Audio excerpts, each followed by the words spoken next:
No obstante, comprendo que a los vencidos les interese difundir esa fábula en la esperanza de que las Fuerzas Armadas de hoy se miren entre sí con suspicacia, dividir para reinar. Pero lo que están realmente delatando es miedo. El enemigo está realmente delatando miedo, definitivamente mucho miedo, porque saben que las Fuerzas Armadas de hoy son capaces de derrotarlos como lo fueron las Fuerzas Armadas de ayer. Se dispone un cuarto intermedio hasta el día de mañana a las 15 horas. Señores, de pie, por favor. Mientras en el Palacio de Justicia testigos y acusados declaraban, las bombas continuaban en las calles.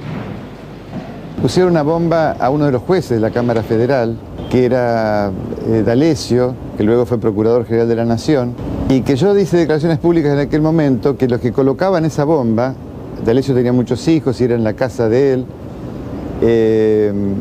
eran aquellos que no se animaban a sacarse la capucha para mirar a los ojos al juez.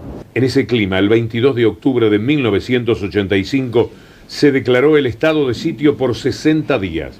El estado de excepción duró unos días menos. Se levantó el 9 de diciembre, justo el mismo día en que León Arslanian, presidente del tribunal, leyó la sentencia. Declárase abierto el acto a fin de dar lectura de la parte dispositiva y del considerando que la precede de la sentencia que el tribunal acaba de suscribir. Todos esos episodios fueron desgastando el gobierno del doctor Raúl Alfonsín.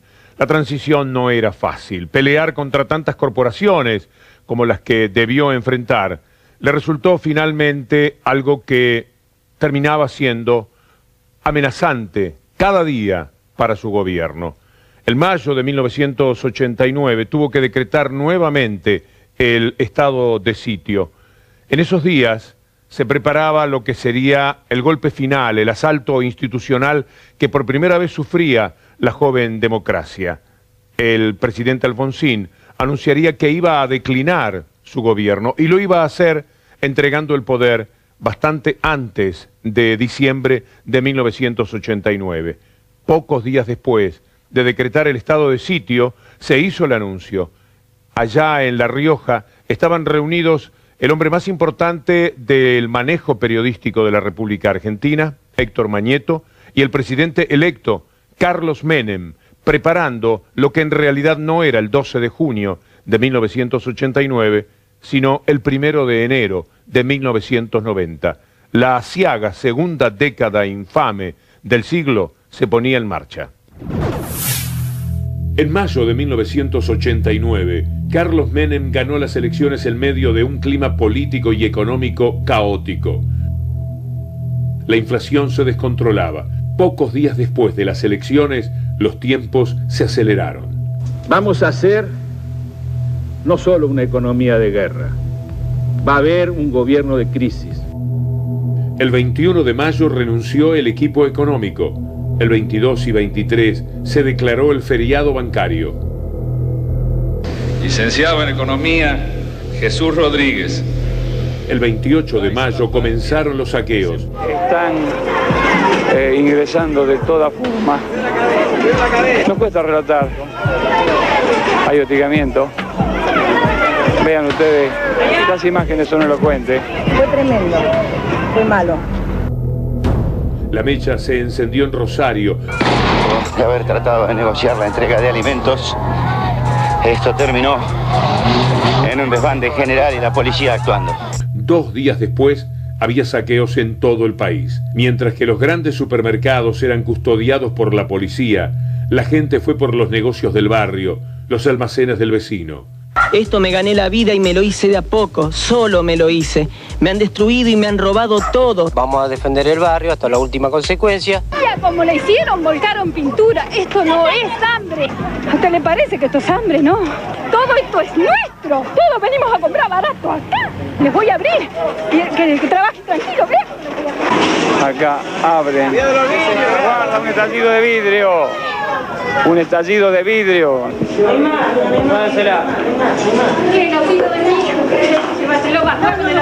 El 29 de mayo se declaró el estado de sitio. Se ha declarado el estado de sitio en todo el país. Frente a la situación no ha habido otra alternativa que tomar las medidas que preserven el orden, garantice la libertad de los ciudadanos, que garantice los derechos del trabajo. En este caso el estado de sitio sí. El estado de sitio sí, los actos, los hechos acaecidos en Rosario son graves. Se había producido un vacío de poder entre un presidente que estaba por irse y uno que no terminaba de llegar. Los incidentes dejaron 14 muertos. Y miren qué campaña hacía, piénsenlo y pensemos en un momento de crisis. Él hablaba de la revolución productiva. Vamos a hacer el salariazo, vamos a bajar los impuestos a todas las empresas, vamos a darle más plata a las provincias. En un contexto de crisis era como echarle nafta al fuego. Además teníamos a Cavallo, en la peor etapa de Cavallo, en la etapa de Cavallo en donde él fue a todos los bancos, al Fondo Monetario, al Banco Mundial, a decir claramente no apoyen a este gobierno, sino esperen a que suba el nuevo gobierno peronista. El 12 de junio de 1989, Rodolfo Terraño viajó a La Rioja para reunirse con el presidente electo para negociar el adelantamiento de la entrega del poder. Carlos Menem no estaba solo en su oficina.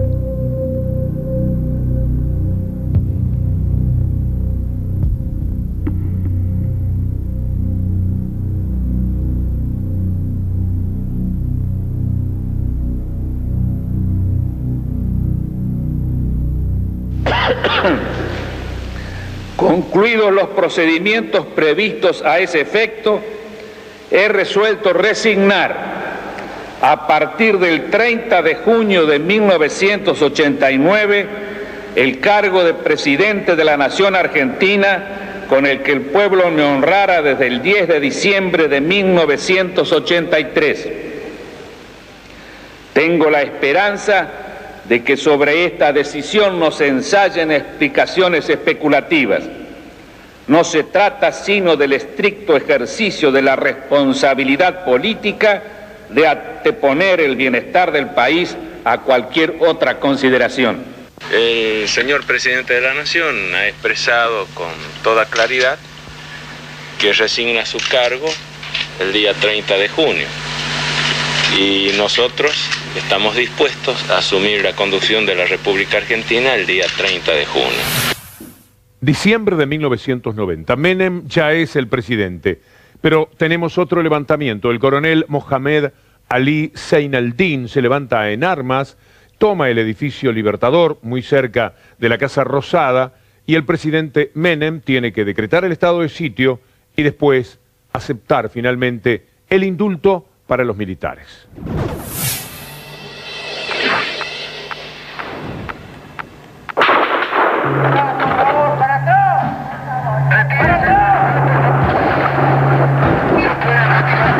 Momento de gran confusión se vive en este instante. Somos periodistas, no molestamos a nadie. La directiva que yo he dado a los comandantes es arrasar con los sediciosos, con los forajidos. Comienzan ahora los primeros enfrentamientos de disparos entre efectivos regulares y las tropas acantonadas. ¡Ambulancia! ¡Ambulancia! ¡Ambulancia! Por lo tanto, este movimiento, a 48 horas de la llegada del presidente Bush de los Estados Unidos, es simplemente para clarificar quién manda en el ejército y quién dice verdades. Me parece que otro momento hubiera sido más oportuno. El tercer estado de sitio de la democracia fue decretado por el presidente Carlos Menem el 3 de diciembre de 1990. El motivo fue el tercer alzamiento militar de los Carapintadas, un movimiento de uniformados que se venía alzando contra los cambios y juzgamientos de la democracia, pero que sin embargo, esta última asonada, encabezada por el coronel Mohamed Ali Zeinaldin, tuvo un cariz diferente. Quien mejor contó estos sucesos en la televisión argentina fue el programa El Día que Canal 9 puso al aire a mediados del 2002. esto no es un golpe de Estado. Reconocemos la autoridad del presidente Menem como comandante en jefe de las Fuerzas Armadas. Pero dentro del ejército no reconocemos otra autoridad que no sea la del comandante legítimo, que es el coronel Sailendín. ¿Usted cree que 35 millones de argentinos pueden estar pendientes de lo que hace un grupo armado? ¿Y usted cree que podemos tener un ejército que no sea digno del pueblo que se merece? Para que sea digno, ¿usted cree que podemos tener un ejército que no tenga honor, que no tenga dignidad? ¿Cómo quién me eligió? ¿Cómo quién me eligió? ¿Quién lo votó, señor? ¿Quién lo votó? ¿Usted? A mí no me votó absolutamente nadie, ni me tiene que votar nadie. A diferencia de los anteriores levantamientos carapintadas, el de diciembre del 90 se produjo en pleno centro de la ciudad. En el batallón de Ejército 1 de Palermo y en el edificio Libertador, sede del comando en jefe, a pasos de la Casa Rosada.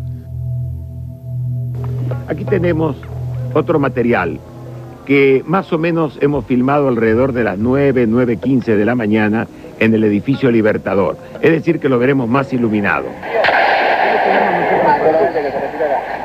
Sí, te vio que me quise acercar, me hicieron un disparo. ¡Para atrás, por favor, para atrás! ¡Para atrás, por favor, señores!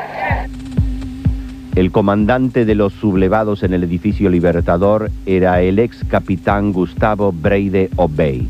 Nosotros estábamos convencidos de que iban a destruir las Fuerzas Armadas y que con la destrucción de las Fuerzas Armadas después continuaba con la destrucción de todo el aparato productivo del país, y entonces no me puedo arrepentir, la intención fue buena. Breide Obeid había participado en los 3 alzamientos anteriores y era el hombre de confianza del coronel Mohamed Ali Zaineldin. Ese día, la contraseña para entrar al Estado Mayor del Ejército era Dios y patria, y la respuesta debía ser o muerte.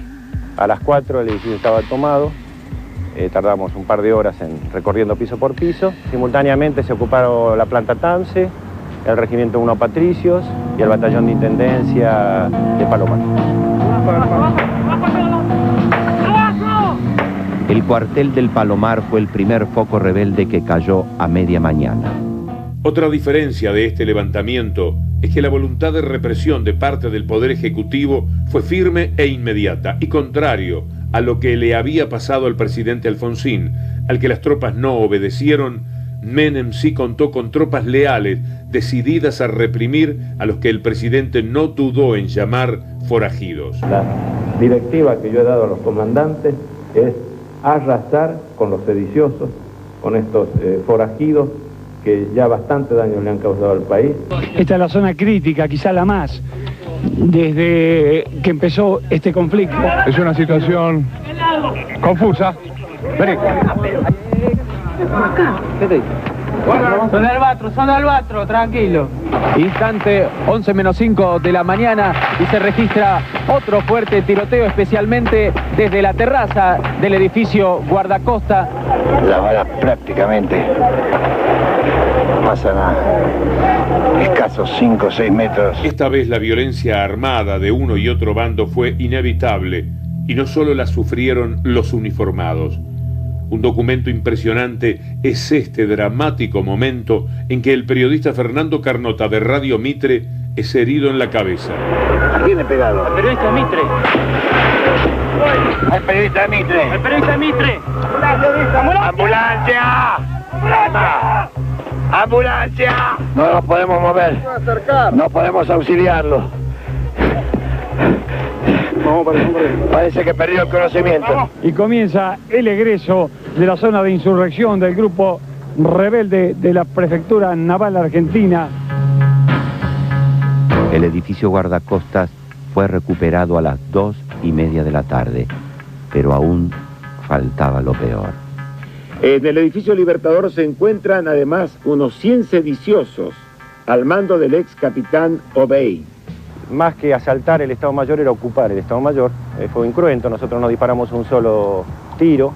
Mientras un helicóptero está sobrevolando el edificio Libertador, acaban de dispararle. Cuidado.